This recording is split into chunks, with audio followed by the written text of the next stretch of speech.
They called it cursed, until she opened the door and changed everything forever.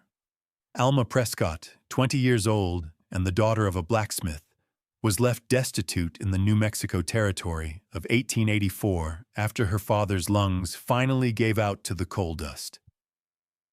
With no family, no money, and no plan, she had only her father's small forging hammer and the $1.50 in a cloth pouch that was her inheritance.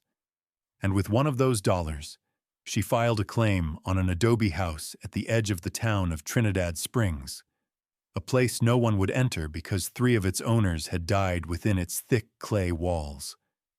But what nobody in that sun-bleached town knew was that behind a long sealed door was not a curse, but a trust.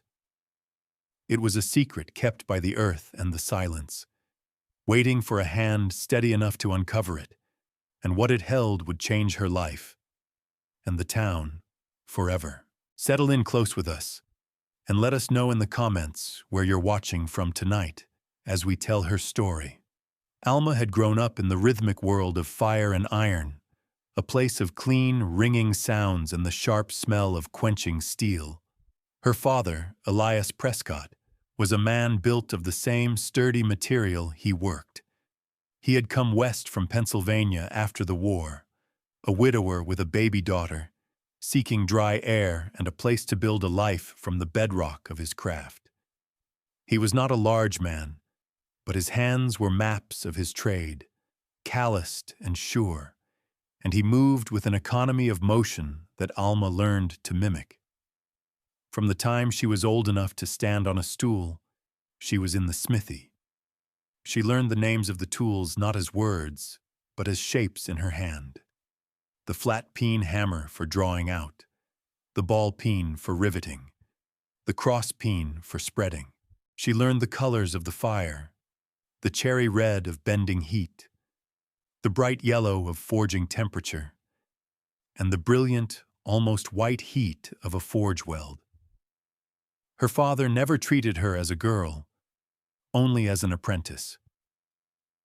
"Watch the metal, not the hammer," he would say, his voice a low rumble beneath the clang of his work. "The steel will tell you when it's ready to move. You just have to listen." He taught her more than craft. He taught her a way of seeing. He showed her how to look at a broken wagon wheel not as a ruin, but as a collection of sound parts and a single point of failure. He taught her to see the true steel beneath a layer of rust, to understand that decay was often just a surface problem, and that a little work with a wire brush and some oil could reveal the strength that was always there. Her most treasured possession was a small hammer he had forged for her when she turned 12. It was perfectly balanced, with a smooth, dark hickory handle worn to a polish by her own grip, and a head of hardened steel whose face she kept dressed and clean. It was a tool for finer work, for shaping hooks and hinges, and it felt like an extension of her own arm. It was the object that held the weight of her father's respect for her, a silent acknowledgement of her skill. They lived a quiet, contained life in the 2 rooms behind the forge, a life measured by the rising of the sun and the cooling of the day's last embers. It was a good life, and Alma assumed it would continue, that she would one day work beside her father as a partner, the sign above the door reading Prescott and Daughter. But the dust of the forge was a patient thief, and it had been stealing his breath for years, a little at a time, until one spring morning there was none left. The quiet that followed his death was heavier than any hammer blow. After the circuit preacher said his words and the few townsfolk who had depended on her father's work paid their respects, Alma was left alone with the silence of a cold forge. The debt came for her a week later in the form of Mr. Silas Sterling, the agent for the Territorial Land and Development Office. He was a man whose presence seemed to absorb the light from a room, dressed in a black wool suit ill-suited for the New Mexico sun, and a face that seemed permanently pinched in disapproval. He did not offer condolences. He unrolled a sheaf of papers on the clean-swept floor of the smithy, the same floor where she had learned to stand and work. He pointed a dry finger at the columns of figures: the loan for the smithy's equipment, the lien on the property for the lumber and adobe bricks, the accumulated interest. It was a language she did not understand, but the final sum was clear enough. There was nothing left. The forge, the tools, the small house, all of it belonged to the land office now. The cruelty of it was its lack of passion. It was not an act of malice, but of simple, unfeeling arithmetic. Mr. Sterling spoke in a monotone, explaining that the property would be auctioned. Her father's life's work, the anvil that had shaped her world, was now just an asset in a ledger. Alma did not argue. She did not plead or weep. The quiet endurance her father had taught her was a kind of armor. She looked at the man, at the papers, and she gave a single sharp nod. He seemed disappointed by her composure, as if a display of grief would have validated his power. "You have until sundown tomorrow to vacate," he said, rolling up the papers. Alma spent the rest of that day packing. It did not take long. She had few possessions of her own. She wrapped her father's straight razor and his whetstone in a piece of oiled leather. She folded her 2 spare dresses and a heavy wool blanket into a canvas satchel. The last thing she packed was her small forging hammer, its handle cool and familiar in her palm. She tucked it deep inside the satchel, the weight of it a small, solid anchor in a world that had come adrift. As the sun began to set, casting long, sharp shadows from the silent forge, she closed the door to the home she had always known and did not look back. She had $1.50, a blanket, and a hammer. And she had a destination in mind. Her journey was not one of great distance, but of profound displacement. She walked from the center of Trinidad Springs, where the mercantile and the land office and the saloon stood as solid, respectable structures of wood and fired brick, toward the dusty western fringe of the settlement. The sun was high and hot, beating down on the pale dirt of the street, and the air was thick with the alkaline smell of dust. Townspeople saw her. She saw the flicker of recognition in their eyes, the quick turn of a head, the sudden interest in a storefront window. They knew of her father's passing, and they knew what Mr. Sterling's visit to the forge must have meant. She was no longer Alma Prescott, the blacksmith's daughter, a fixture in the town's working life. She was now an orphan, a transient, a problem to be avoided. Their averted gazes were a kind of wall, and with each step, she felt her old life falling away behind her. The town grew sparser as she walked, the neat wooden houses giving way to smaller, humbler adobes, their clay walls the color of the earth they came from. Chickens scattered from her path, and a lean dog watched her pass with wary eyes from the shade of a tamarisk tree. She was heading for the last house, the one that sat apart from the others, where the sparse grassland began its slow, inexorable roll toward the distant, blue-smudged mountains. It was known simply as the Clay House, and it had been empty for 5 years. Superstition clung to it like the stubborn desert lichen on its northern wall. The first owner, a prospector, had been found dead in his cot, his heart having given out. The family who bought it next lost their young son to a fever within a month, and they fled, leaving most of their possessions behind. The last owner was a solitary trapper who had taken up residence one winter and was found frozen solid in his chair come the spring thaw. After that, no one would go near it. They said the house itself was a source of sorrow, that the very clay of its walls held a chill that seeped into the bones. Alma had heard the stories all her life, But she did not believe in cursed earth. She believed in what her father had taught her, to look at the structure of things.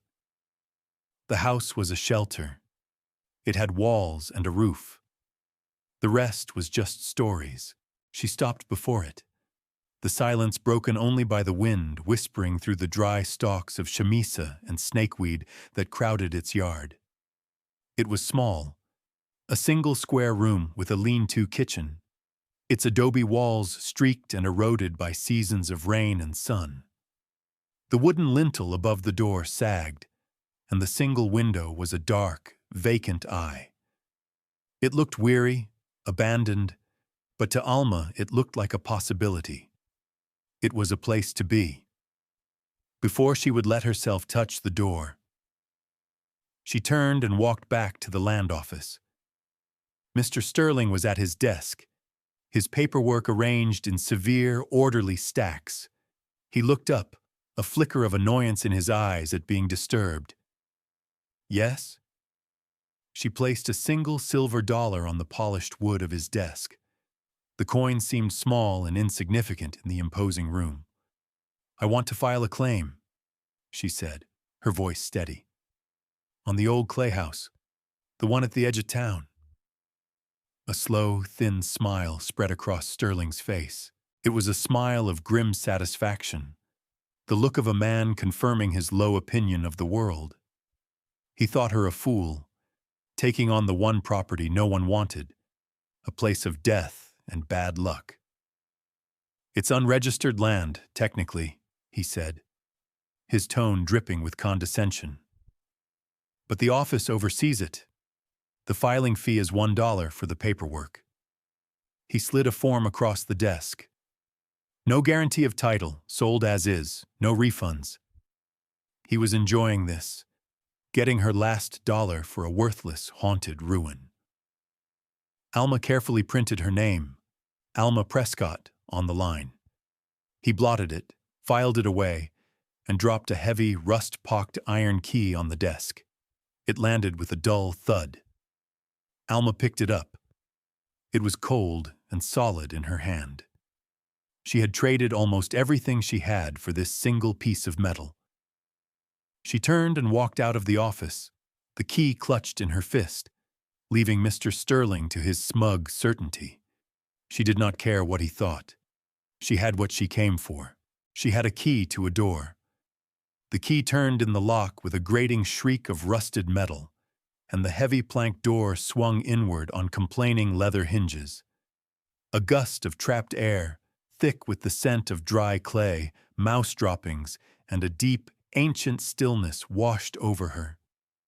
She stepped inside, her eyes adjusting to the gloom. A single room, perhaps 15 feet square, with a packed earth floor that was surprisingly level and smooth. Sunlight, thick with dancing dust motes, fell in a single, sharp rectangle from the open doorway, illuminating the space in stark relief. Against the far wall stood a simple fireplace, its hearth cold and black. A rough-hewn table and a single three-legged stool were the only furniture. In one corner, a pile of dusty, moth-eaten blankets lay where the last occupant had left them. It was a space stripped to its barest essentials, shelter. But it was the wall to her left that held her attention. There, set between the main fireplace and the corner, was another door. It was smaller than the entrance, made of the same rough planks, but it was different. It was not just closed, it was sealed.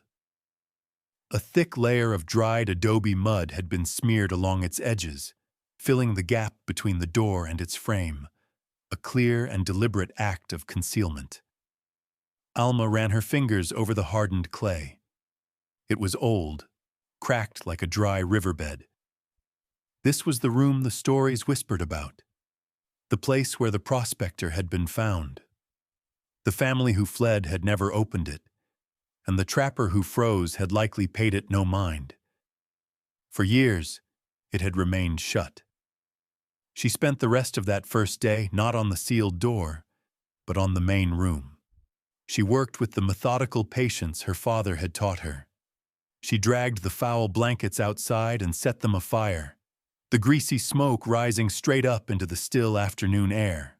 She used a bundle of stiff weeds as a broom, sweeping the floor clean of dust and debris. The rhythmic scrape and whisper, the first sound of life the house had heard in half a decade. She opened the wooden shutter on the single window, letting in a wash of late afternoon light. The glass was gone, but the opening faced east and would catch the morning sun. With each small act of labor, she was not just cleaning a space, she was claiming it. She was replacing the narrative of curses and death with the simple, irrefutable fact of her own presence, her own work. As dusk settled, she sat on the three-legged stool, eating a piece of hard bread she'd carried, and looked at the sealed door. It was not a threat. It was a question. And like any piece of stubborn, unyielding material, she knew it would give way to the right tools and a steady hand. The next morning, she began. From her satchel, she took her father's hammer and a small cold chisel she had tucked in beside it. She started at the top corner of the door, placing the sharp edge of the chisel against the hardened adobe seal and tapping it gently with the hammer. A small chip of dried mud fell away. Tap, tap, chip, tap, tap, chip. The sound was small but resonant in the quiet room. It was the sound of purpose. She worked her way down the side of the doorframe, a slow, painstaking process. The mud was as hard as rock in places, and she had to be careful not to damage the wooden jamb beneath. It was the kind of work she understood, a problem of material and force. Hours passed. The sun climbed higher, and the light inside the small house shifted. Finally, she had cleared the entire perimeter. The door now sat loosely in its frame.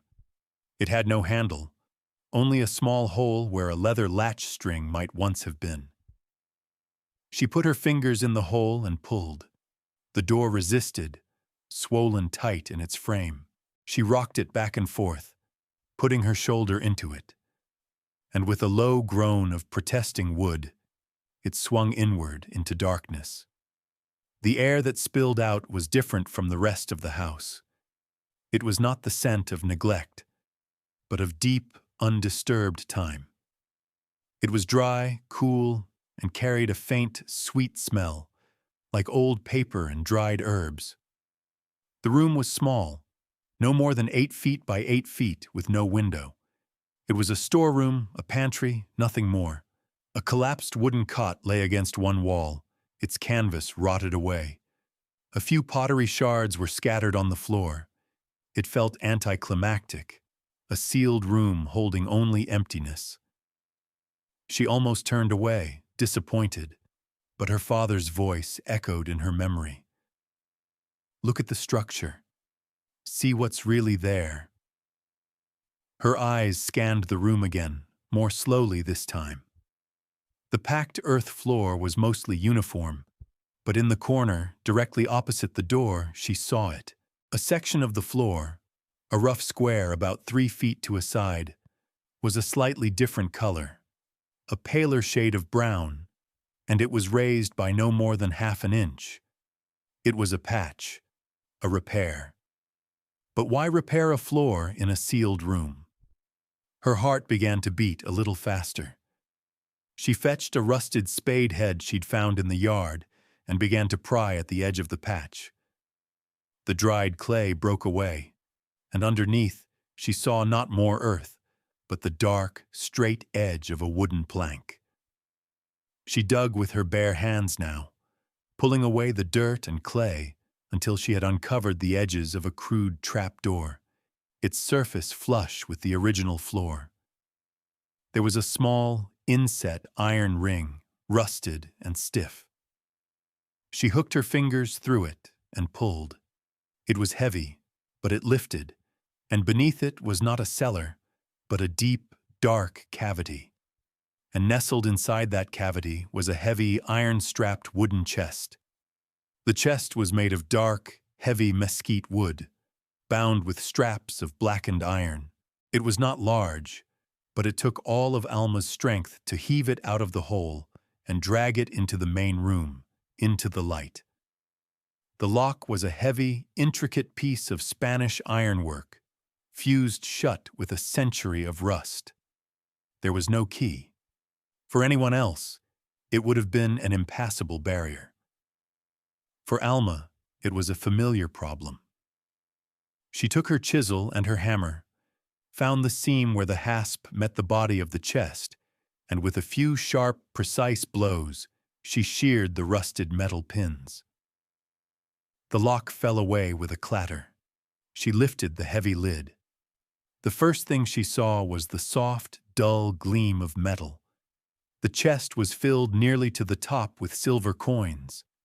They were not American dollars, but heavy Spanish pieces of 8, tarnished with age, their surfaces bearing the faded likeness of a long-dead king.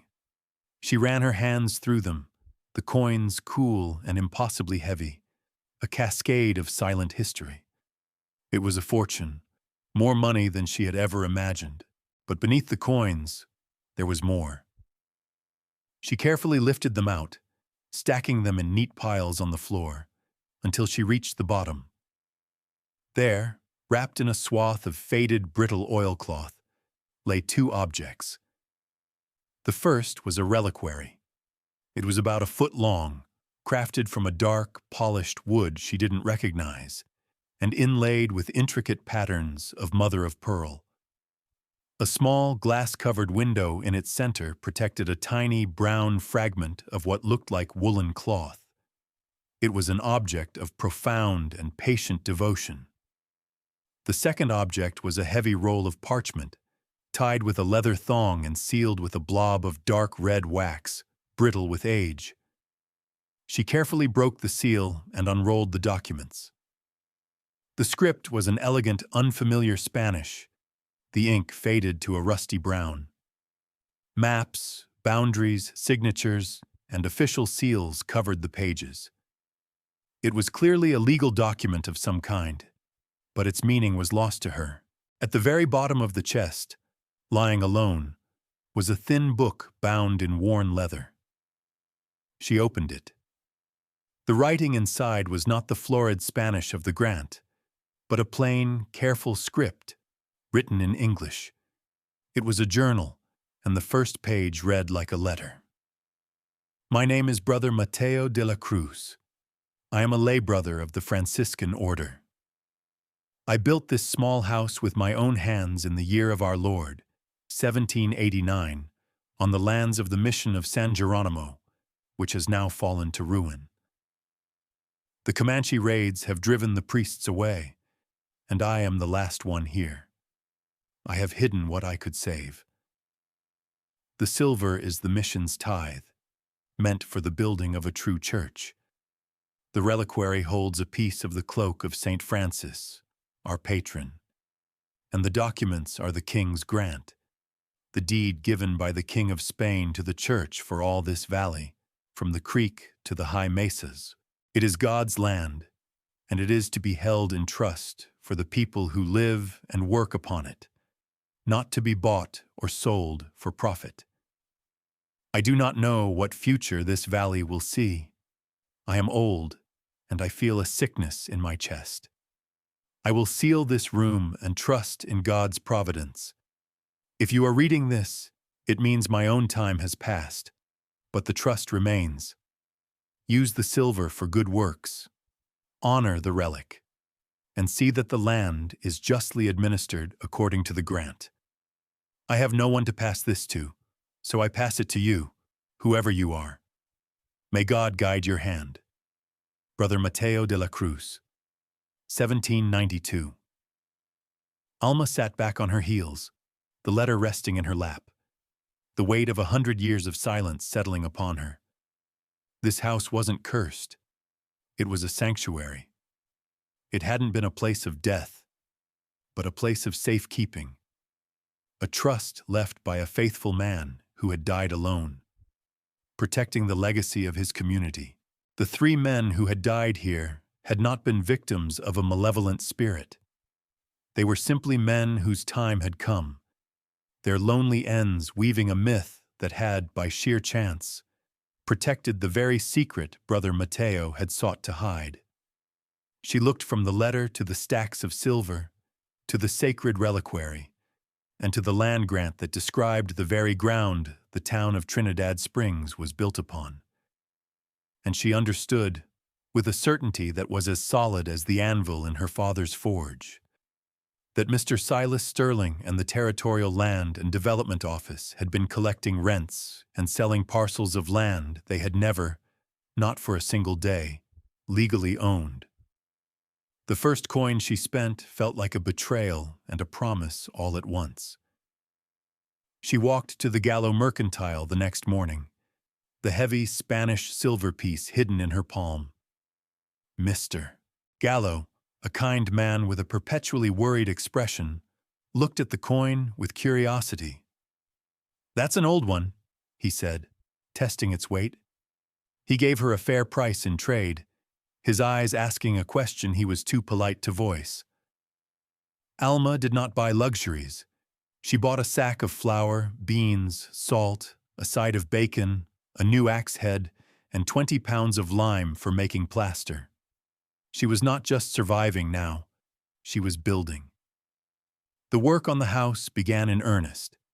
She used her new axe to clear the overgrown yard, the sharp thud of the blade a satisfying rhythm against the silence.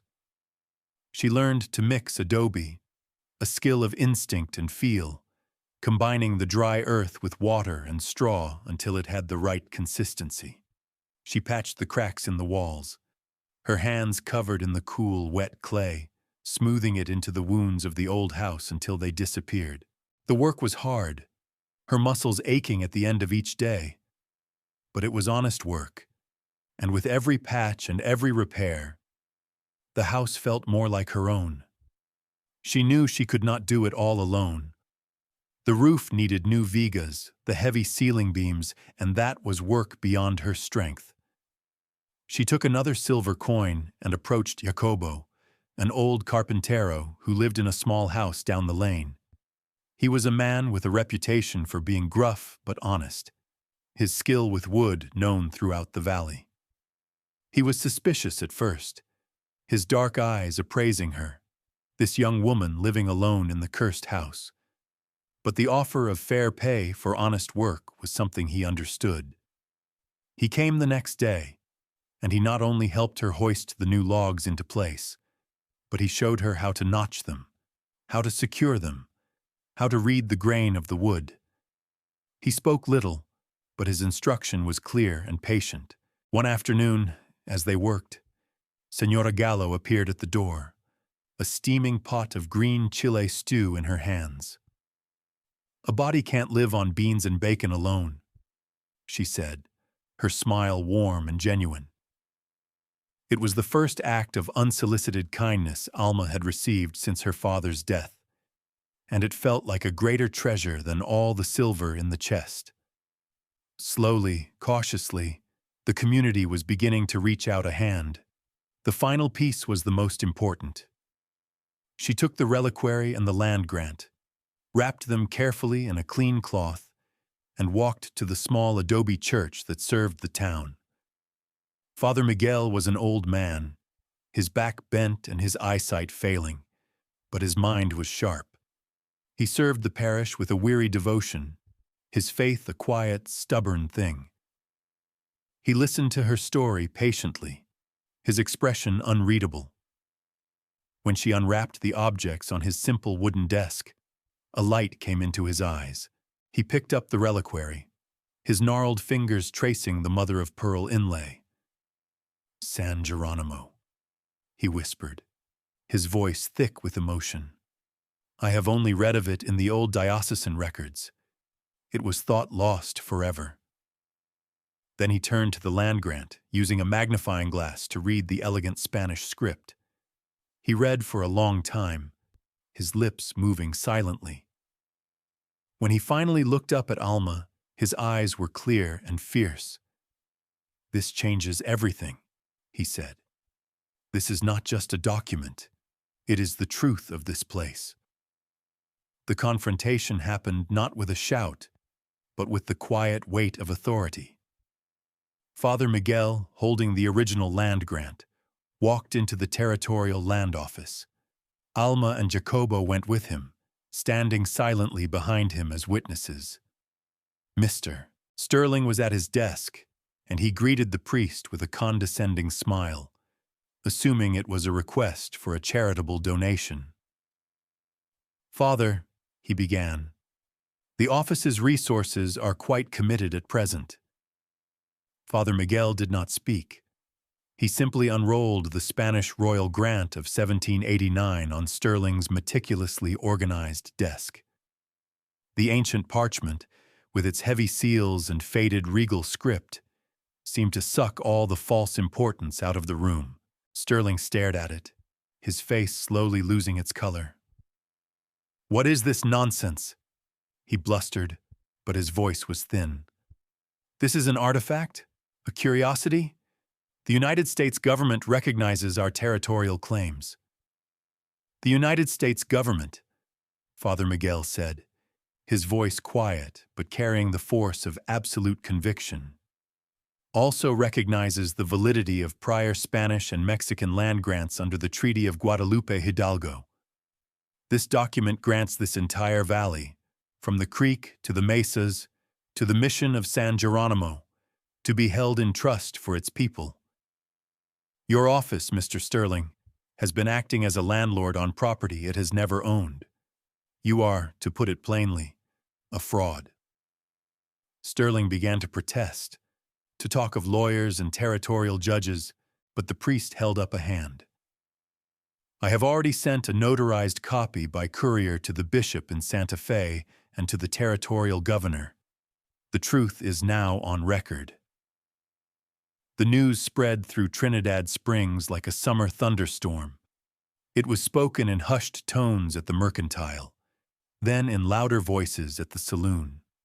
The people of the town, who had paid their rents and fees to Sterling for years, living under the assumption that the land beneath their homes belonged to a distant, faceless entity, were now told it was their own. The power in Trinidad Springs had shifted, not by force, but by the revelation of a long-buried truth. Alma became a quiet center of this new reality. She was not hailed as a hero. That was not the way of the town. Instead, her status was affirmed in small, practical acts of respect. A rancher, whose family had been paying rent on grazing land for 2 generations, left a quarter of a butchered calf on her doorstep. Senora Gallo refused any payment for her groceries, and people began to bring her work. A broken hinge, a bent plowshare, a branding iron that needed a new handle. She used some of the Spanish silver to buy a proper anvil and a good bellows from a freight hauler passing through, and she set up a small, open-air forge in the yard behind her house, just as her father's had been. The clear, ringing sound of her hammer on steel became a new rhythm for the town, a sound of restoration, of purpose. The clay house was no longer the cursed place on the edge of town. It was the blacksmith's house. It was Alma's house. Her life settled into a new pattern, one of work and quiet community. The morning smell of her coal fire, the daily ritual of sweeping the smithy, the small nod to Jacobo as he passed her door. These were the things that made a life. The house was no longer a burden or a ruin, but a warm, functional, and respected home, filled with the simple dignity of purpose she had earned. One evening, as the last light of the day painted the sky in shades of rose and violet, Alma stood in the doorway of her home. The air was cool and smelled of dust and the faint, lingering scent of her forge. A fire crackled in the hearth she had rebuilt, its warmth reaching her from across the room. On the simple wooden mantelpiece she had installed, 2 objects sat side by side, One was the reliquary of Brother Mateo, its dark wood polished to a soft sheen, a testament to a faith that had endured for a century in darkness. Beside it rested her father's small forging hammer, its hickory handle glowing in the firelight, a testament to a different kind of faith, a faith in craft, in strength, and in the enduring value of good work. She picked up the hammer, its familiar weight a comfort in her hand. She thought of her father's lesson, to see the true steel beneath the rust. He had been talking about metal, but he had taught her to see the world that way. She had looked at a cursed house and seen a shelter. She had looked at a broken town and found its true foundation. She thought of Brother Mateo, the solitary friar who had placed his hope in a stranger, trusting that someone would come who would understand the value of what he was protecting. She had never known him, but she felt a kinship with him, a shared understanding that the most important things are not those we own, but those we care for. Looking out at the scattered lights of Trinidad Springs, a town now secure in its own foundation, she felt a quiet sense of peace. Alma Prescott was 20 years old and had been left with nothing. She had spent $1 on a cursed adobe house at the edge of town. It was the best dollar she ever spent. We hope the story of Alma Prescott has brought a little warmth and inspiration to your evening. Her story reminds us that value is often hidden beneath the surface, waiting for a patient hand and a clear eye. Before you go, please consider subscribing to our channel and sharing this story with someone who might need to hear it. And we'll leave you with a question to ponder. What in your own life might be a cursed house, an overlooked place, or a forgotten skill that holds a hidden value, just waiting for you to open the door? Thank you for being with us.